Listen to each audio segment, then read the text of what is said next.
Hi guys, welcome back to the Business of Living Well. Today we sit down with Jodi Jordheim. She is just an amazing human being and she's doing so much good in our community. She owns Styled with Strength.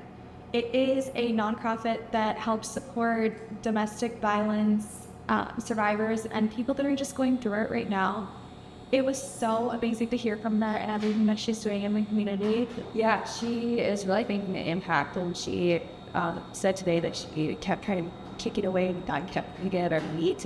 I think it's amazing that she picked it up and has done it. It was making a huge impact than she is with this. And she's also back at Target doing corporate world, and she's really just had to do it all, but she's doing all the things that she loves doing. And I think that's one thing that I love about the people that we've had on here is everyone is doing things that they love doing, that they're very passionate about. Yep. And I think this thing that she's very passionate about is so powerful and so impactful from women and men too. Absolutely. Instructing, yeah. We get to hear about her story and the hardship that she kind of went through and how now she's turning it around to help others, which I think is just so inspiring for anyone, whether you're going through this or something else, and showing that there's some good that can come out of really crappy situations. Yeah, I agree. How I said agree guys here this one. So all along. Join Tara and Alyssa as they explore the intersection of business, lifestyle, health, and wellness. Whether you're an entrepreneur, a wellness enthusiast, or someone seeking a meaningful life, this podcast delivers insights and inspiration for living your best life, because true success is about more than just the bottom line. To stay up to date on our latest episodes, be sure to subscribe and like us on our channel and follow us on LinkedIn or Instagram at The Business of Living Well.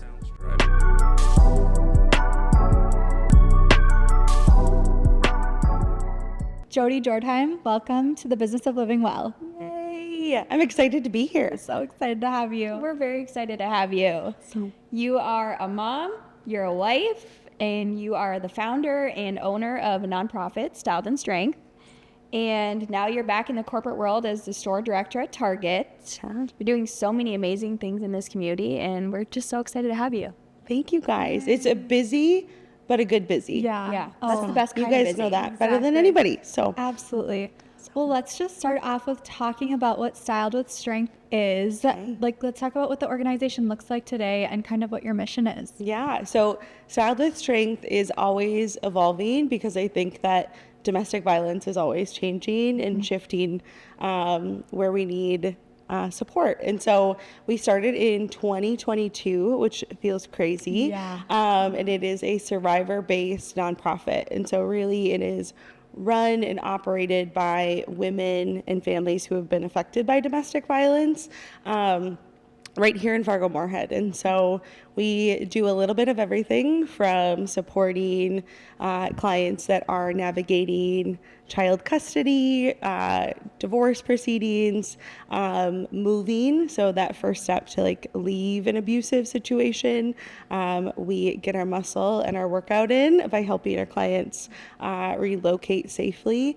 But the biggest thing we offer is just community. And so we have monthly family dinners.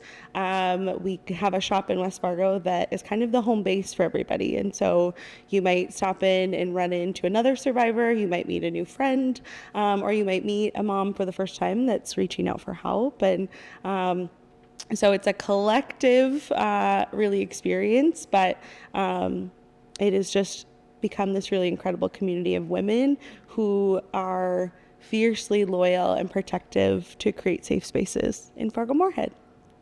I love that so much. It's such a, it's a cute little space that you've built, but that's so amazing that you've built like a safe space for people, basically. And you've been so open about your own experience with domestic violence and how that led you to create Styled and Strength. Yeah. For those who don't know your story, can you share a little bit about that chapter in your life and how it kind of ultimately brought you to where you are today? For sure. Ooh, it's a doozy.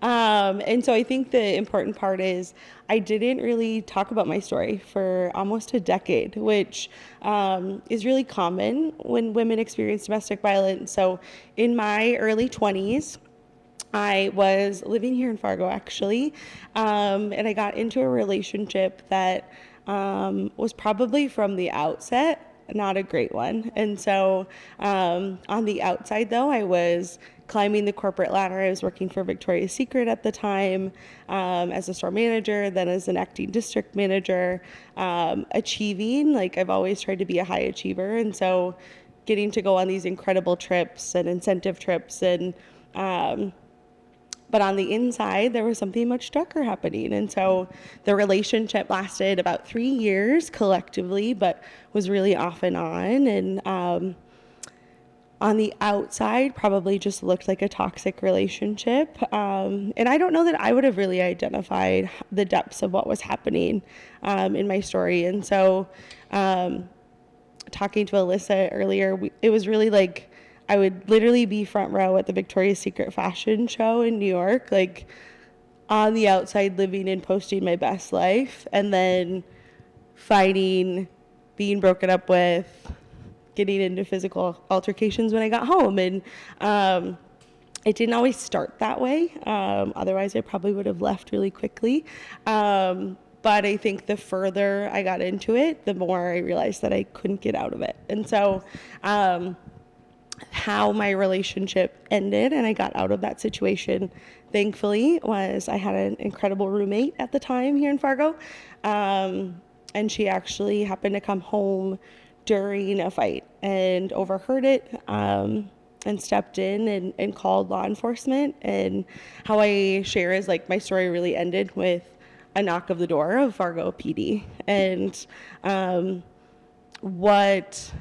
in that moment, the amount of shame that I felt in my story and fear of, like, what are people going to think of me on the outside? Like, it's just looked like this dysfunctional relationship, or is it my fault that I got myself into it? I think as a high achiever, there was so much blame and, like, fear of, like, being found out. And so, but really that was, like, the first day of me being safe, but it felt like the scariest day because those closest to me didn't know I was going through it. And I think that Styled with Strength has really kind of unveiled that there's so many women in our community that are business owners, are high achievers, are nurses, are leaders in our community, or even attorneys that are experiencing domestic violence, and based on who they are and what they do, they feel really unsafe coming forward. And so that was really kind of the launch pad to Styled with Strength of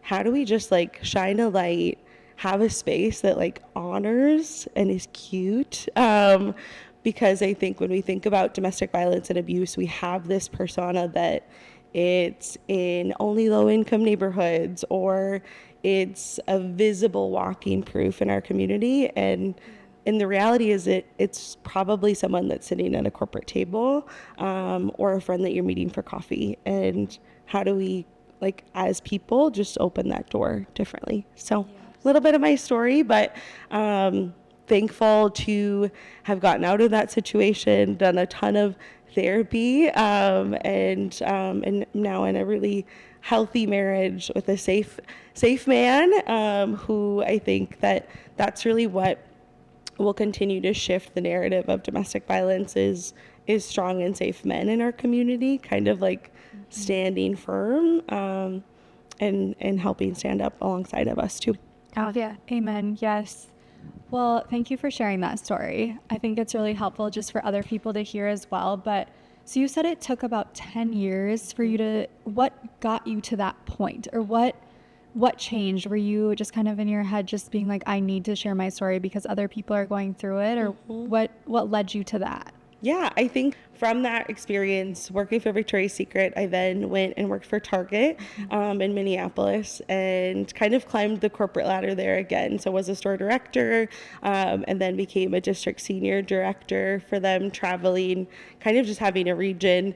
And I would speak about it in spaces that it needed to, right? And so if there was a team member in a store that was experiencing abuse and I felt safe to share it, because sometimes you need someone to kind of just hold up a mirror, right? I would speak about it there. I had close family and friends that walked that journey with me that we would speak about it, but it would be very like high level and kind of the fluff of like, ooh, that was an experience, right? Yeah. But I think I had to forgive myself first for like being in that situation, but also realize that like unless people that are high achievers that experience it talk about it, there's not going to be an ability for other people to feel safe to come forward. And so during my time at Target, we actually had a woman that was a team member for us at our Minot store that was killed by her husband. And that was pretty profound in just realizing that the depths of what was happening. And as a leader, I had to process that of like losing someone on one of my teams. How could I have led different? How do we lead differently to kind of open up that door and create safer spaces for people to come forward? And so a bunch of collective events kind of pushed me. My faith is really important to me. And so I felt like in the spring of 2022, there were all these elements that domestic violence was being brought like literally to my feet. And how I've described it was that it was like God was almost saying like, okay, how much longer until you pick it up? Because I'm going to keep bringing these moments or these women and these experiences to you until you realize that that's what I'm asking you to do. And I fought it for a long time, but I think being able to stand and speak about it literally 10 years later, I think, was probably right on time. Absolutely. Well, God makes it hard to ignore those nudges sometimes. Right? I was like, okay, I'm going. I'm going. It's like, I'm listening. I see you. I was trying to avoid it, but I see it. Yeah, we will do something. I don't know what it's going to look like. And that's where I think like just being open and obedient is probably what's brought us here today. Yeah, I love that. You've kind of created a model that combines confidence, fashion, and healing. How did something as simple as clothing become part of the recovery? Yeah, I think having fun in something that's dark is really sometimes controversial, but I think the truth, right? And so like the first thing was I've been a retail girl my whole life, and so knowing that we could have an opportunity to fund our mission through apparel sales, it's a hard business, right, to keep up with the trends and things. But what we also realized is that the shop was opening doors to reach more women. And so an example was getting to go to the Vanity Bar's Merry Member event, right, where yes, we have a pop-up boutique, but there also might be a client or a woman attending that event that maybe needs support, or the You Flourish Summit, being in a room of 250 women and female leaders that are continually bettering themselves, but might also have this element of life that they're not even aware of yet or comfortable to write down on that piece of paper of something that they have to kind of navigate. And so first started as a way to fund the organization, and then I think we realized that it got us into the room with the women that we needed to see and we needed to help too. Well, it kind of goes both ways. You said God kept planting this seed in your heart, and then on the other side, when you keep going to these events and they keep seeing you, it's like it might give them the courage to come out and face their fears and kind of go against the current of like, oh, God keeps putting her in front of me.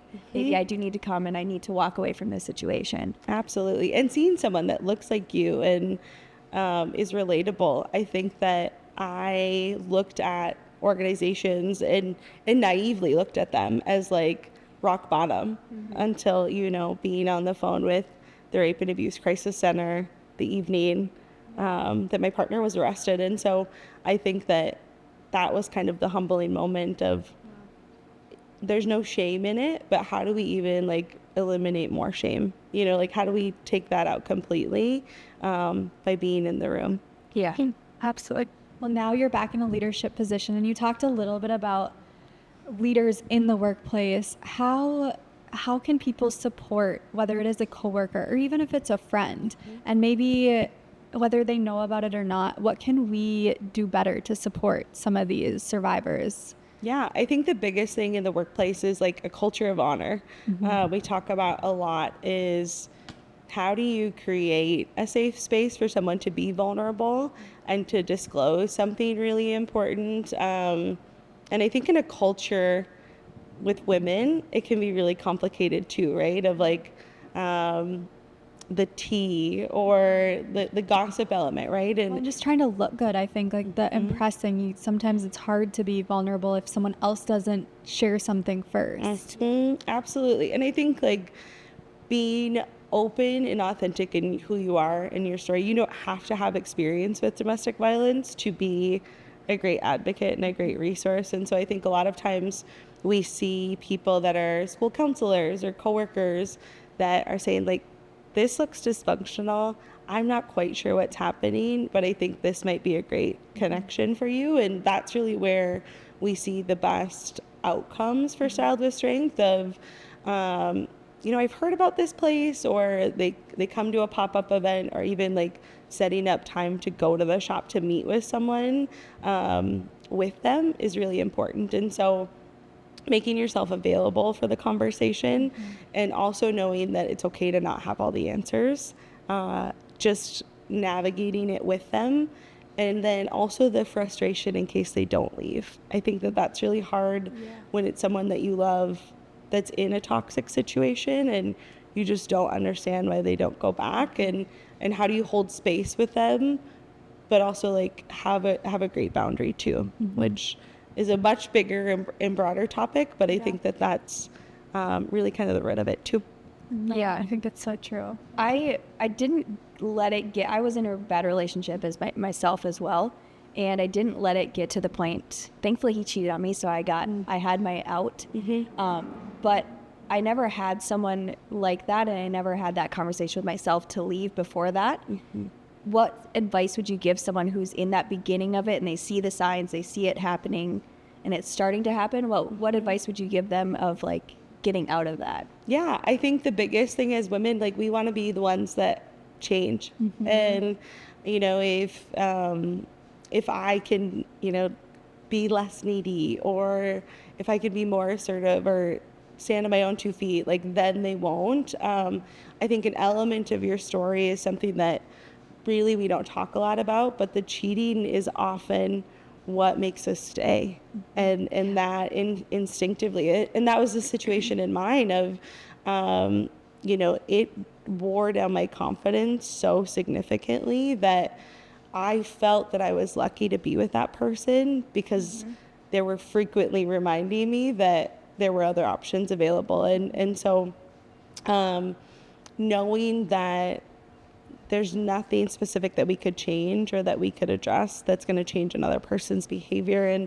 And as fixers and as women, we really want to do that.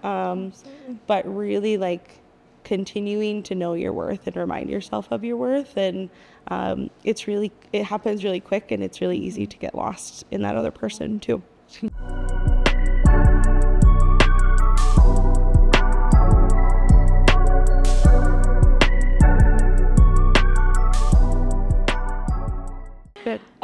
Okay, so before this, we were talking about leaders in the workplace and how you can kind of bring that in.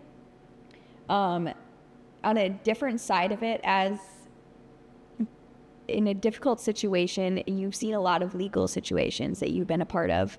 Can you kind of tell us a little bit about that and how you kind of navigate through that as yourself being in those situations? Yeah, I think the legal side of things is something that I experienced. I didn't realize the depths of it and how often, especially when there's been a marriage or there's been children, post-separation abuse is something that's really significant and really prominent. And so when you think about the Styled with Strength client or the average, high-achieving woman, she is likely married or in a relationship with someone who is also high-achieving. And so anytime that a relationship ends, there's this desire to control the narrative. And so as ego kicks in on both sides, oftentimes the abuser may utilize the court system to manipulate the situation and to try to really control what others think of them. And so for us, our motto is always the truth remains the truth. And so no matter how something is portrayed or something is painted or told to someone, knowing what you experienced and the truth of your experience will always outlast it.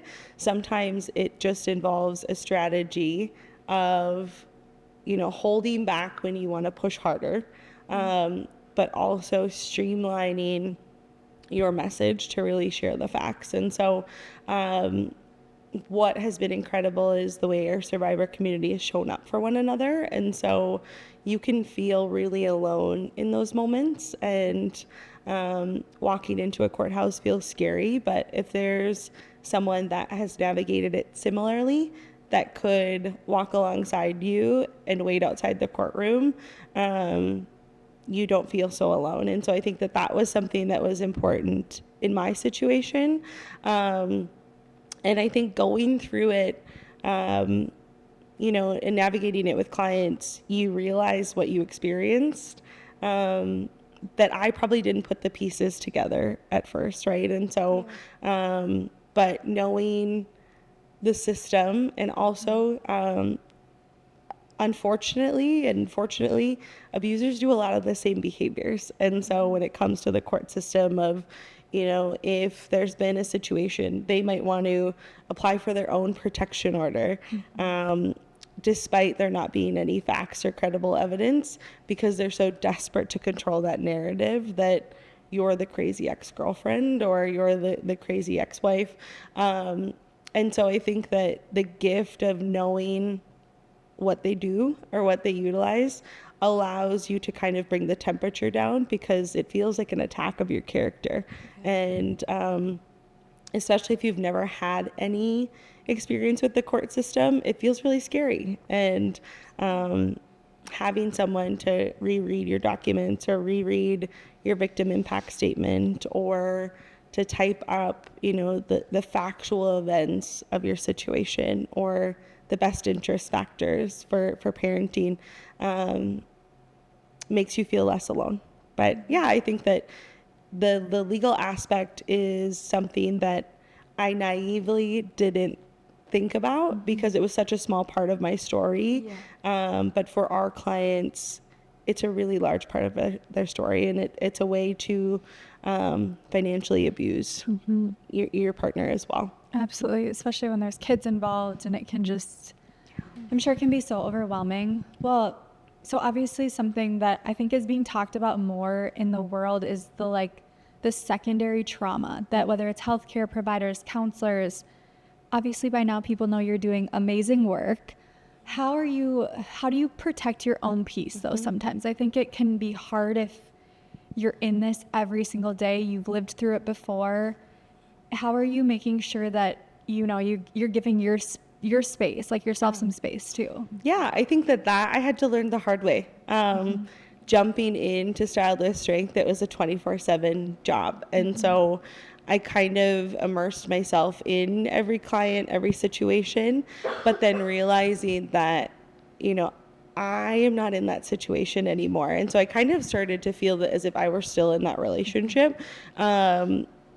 And knowing that in order to lead the organization and grow the organization, I need to also enjoy my life and also be present for my husband and for my son, and for my friends. And so I think it was the balance of, anytime you're in an outreach specific, you pride yourself on being available and being the expert, but knowing that there's some days that I just want to show up as me. And I think going back to Target has really kind of opened that door, where I get to lead and grow and scale and just use a different part of who I am that I also love. And for the longest time, I think I felt that you could either do purpose or you could do professional. And I was always trying to figure out the correct dynamic. And unfortunately, the answer is like there's no 100% this or that, and being okay with that too. And I think that I thought that I had to live 100% purpose in order to feel fulfilled. And then when I got there, I didn't feel fulfilled. Which I was like, okay, this is a bummer. How do I pivot? But it also allowed me to examine what I enjoyed, and that's what brought me back to Target, which was awesome. Yeah. No, I love that you said that, like the purpose or professional. I think a lot of people go through that in life too, just how, like you don't want to feel selfish, but you also need to be filling your cup before you fill other people's cup. And when you're draining yourself with that, it can be really hard. What we're navigating is, it's really heavy things. And so that secondary trauma, especially as a survivor. And so that's something that we're thinking about as we have survivor advocates. So like, how do we help them navigate it alongside someone who's experiencing it, but also have healthy boundaries and not have to move all the way in. How do you kind of navigate, like, still finding personal time for yourself and still, like, getting your mental health together? Because you showing up for others in such a powerful way, you kind of have to still be powerful for yourself, too. How do you kind of navigate both? Yeah, I think that self-care sometimes gets, like, such a bad rap, or like we've prioritized the hustle so much that it's like, oh yeah, self-care. Like one day I wish I had self-care. And the reality of like nothing moves if you're at empty. And so I think before I left Target in 2022, I was at max capacity. I kind of was in burnout mode where every result mattered, every incident, like any metric was the most important metric. And I lost myself in that. And then going to Styled with Strength, realizing that burnout is equally achievable and probably even faster. Coming back and doing both, it's been hard, but I think there's a couple of things that really kind of just refresh me. I journal my prayers, and because sometimes I think you don't know what you're experiencing or what you're feeling until I physically have written it out. And in my abusive relationship, that was an element that I really clung to. And so knowing that that's how I best process things. And so making sure that like I'm doing that daily just to like debrief, but it also unveils maybe some of the things that need to be removed or adjusted. Thankfully I have a commute, and so the drive time is great, but sometimes it's a phone call to catch up on something, and sometimes it's just silence, because I don't think we get enough of that in our lives. And then I think too, the power of saying no. I was someone who was a yes person to everything and every opportunity, which was great and helped climb the corporate ladder. But knowing when no is an action, and knowing that it's a full sentence, I think that like we feel like we have to sometimes have this big excuse, or there has to be this big reason why it has to be a no. Whereas like if we were just authentic in our answer, in our no, people will understand. And then you have more time. We're big homebodies, and so just being home with my guys is my biggest cup filler. And so the days that I'm not at work or at Styled with Strength, like just being able to be present and in sweatpants all day is the best day. Oh, I love that. Favorite. Right? The same. Yeah. I also love that you said journaling and writing down your prayers. I also do that, and I love that you said that. Yeah. Yeah. Sometimes it's not pretty, and sometimes it's a paragraph, Yeah. and sometimes it's a 3 sentence. pages, right? Yeah. Like, The pen to paper. but yeah, I think that like he already knows what's on my heart, but sometimes like I need to physically write it out to know that it's there too. Absolutely. Well, okay, you went viral it was like last spring. Goodness, yeah. On Facebook. Yeah. So, and it was for the small business. Was it Small Business Saturday, or was it just, I think you No. just did a big small business post, right? Yeah. Yep. So that's a big thing that I think Fargo's good at, but I think just everyone should be more aware of supporting small businesses. Yep. Tell us a little bit more about your storefront and if people can come shop. Yeah, no, the post was hilarious because I wrote it driving home from dinner one night, and the grammar, like punctuation, all of the things were probably wrong, but it was just like off my heart of like, there were 3 or 4 small businesses that had just recently announced that they were closing, and as a small business that's actually a nonprofit, like that was scary. And so the shop is online 24/7, and we utilize the shop as like an opportunity to love yourself and love other people well. And so it has cards, it has journals, it has don't be a dick shirts, because we think that they're the best, and it's really a good life motto.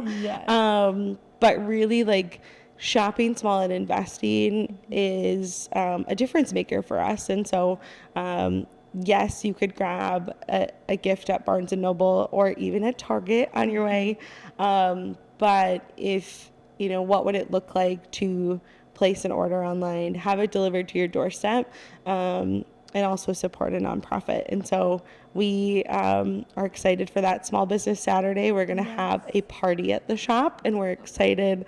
But I think that it just embraces, we really look for like female businesses to support and to carry in the shop, but also brands that have a bigger purpose too. So like, is there a percentage of their business that gives back to their community too? So that across the board, there's that philanthropy, but also that heart for people is present in the shop. But And you guys just have the best gifts there. Like anytime, I feel like just any little gifts when you don't know what to get someone, especially like a friend or someone, it's perfect. Yeah, they have so much cute stuff there. You guys all have to go check it out. Besides someone coming to see your shop or ordering online, what are some other ways that people could help out your organization? Yeah, I think so. Obviously, financial donations fund our mission. So we are 100% volunteer led. And so we work really hard to keep our operation costs down. We are working on our home project this fall, which is really exciting. Tell us a little bit more about that. Yeah, we have a family locally in West Fargo that has been affected by domestic violence. And so 3 kiddos actually lost their mother due to domestic violence at the hands of their father.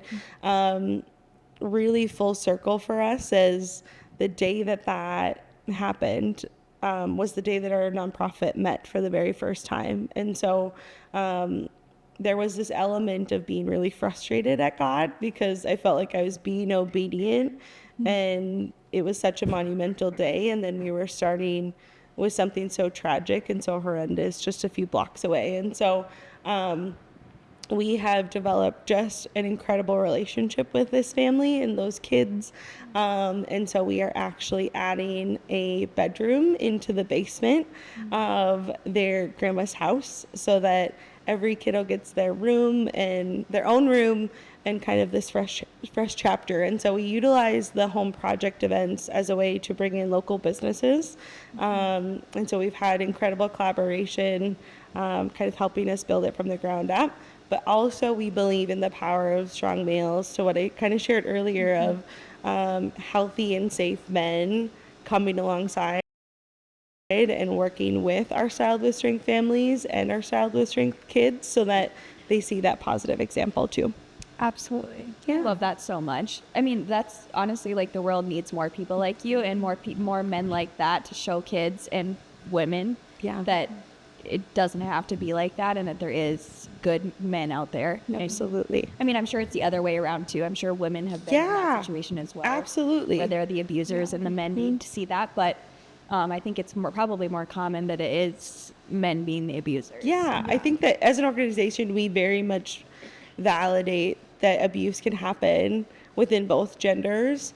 And I think sometimes with this specific work, there's a tendency to lean on like the male is the problem and like anti-men. And as an organization, like we believe like no, we need men. Like, we need healthy, safe men, because those are the people that are going to come alongside of us and not only provide strong examples to the young men that are a part of our Styled with Strength family, but also kind of holding the accountability for the men that are unsafe, that you are the outlier, you know? Yeah. Well, Jodi, thank you for being such an advocate and community supporter. This has been, I think, just eye-opening and just fun to hear all the sides of this. So, well, we always wrap up the same way. Ooh. What does living well mean to you? Goodness, living well to me is being your authentic self. And so showing up in a room not as someone